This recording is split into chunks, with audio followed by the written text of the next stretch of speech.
என்னையா season 9க்கான contestant list எல்லாத்தையும் தயார் பண்ணியிருக்க சொன்ன பண்ணியா இல்லையா நீ? ஐயா பட்டியல் தயாராக இருக்குதுங்க. இருக்கிறதுலையே திறமை வாய்ந்த ஒரு 40 பேரை நான் தயார் செஞ்சு 40 பேர் திறமையா இருக்கிறானுங்களா இல்லையான்றது எனக்கு முக்கியம் கிடையாது. பார்த்துக்க, எல்லாருமே மக்களுக்கு தெரிஞ்சவனுங்களா அதான்டா எனக்கு தேவை.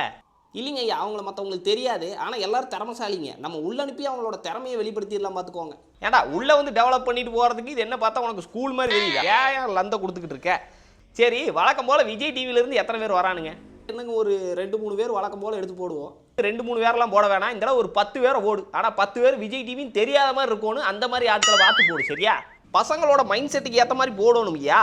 எல்லாரும் இப்போ ரீசெண்டாக எல்லாரும் இந்த அக்கா ஃபேனு சொல்லிக்கிட்டு இருக்காங்க. அந்த அக்காலேயே எந்த அக்கா சிறந்த அக்காவோ அந்த அக்காவை குலுக்கல் முறையில் தேர்ந்தெடுத்து உள்ள தூக்கி போட்டுரு. எல்லா அக்காவை தேர்ந்தெடுக்கணுமா? சரிங்க ஐயா, எடுத்துறணுங்க. அடுத்து யாரை போடுறது?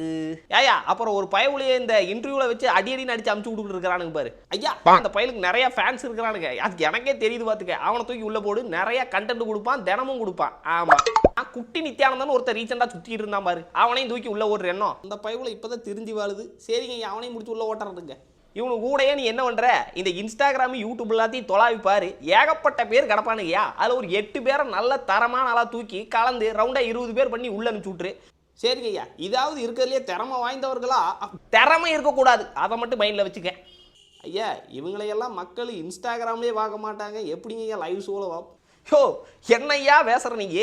மற்றவனுங்கெல்லாம் பார்க்காம தான் இவனுங்கெல்லாம் இவ்வளோ பெருசாக ஆகிட்டானுங்கன்னு நினைக்கிறியா? எல்லாரும் பார்ப்பானுங்க. வெளி உலகத்துக்கு அப்படி காமிச்சிக்க வேண்டியதே. அப்போ தானே அவனுங்களும் சுத்தம் சொல்லி வெளியே நம்புவானுங்க. இது கூட தெரியாமல் நீ எல்லாம் என்னையா ஆளு? அதுவும் சரிதானுங்க. இவனுங்களை எல்லாத்தையும் வளர்த்து விட்டவனுங்களே மற்றவனுக்கு தாயா. நீ தூக்கி உள்ள ஓட்டு பாரு. 2 நாள் நம்மளை கொஸ்டின் பண்ற மாதிரி பண்ணுவானுங்க. 3ஆவது நாள்லேருந்து வாவ் சூப்பரா இருக்கே, இவன் நான் வெளியே நினைச்ச மாதிரி இல்லை, உள்ள வேற லெவல்ல இருக்கான் அப்படின்னு சொல்லி ஆளாளுக்கு ஒரு ஆர்மியை கிரியேட் பண்ணி சுத்துவானுங்க. இவ்வளவு தாயா இவனுங்க. உள்ள போறதுக்கு அவனுக்கும் திறமை முக்கியம் இல்லை. கொலகாரனா இருந்தாலும் ஃபேமஸா இருந்தா போதும், உள்ள உயரலாம் போல இருக்குதே.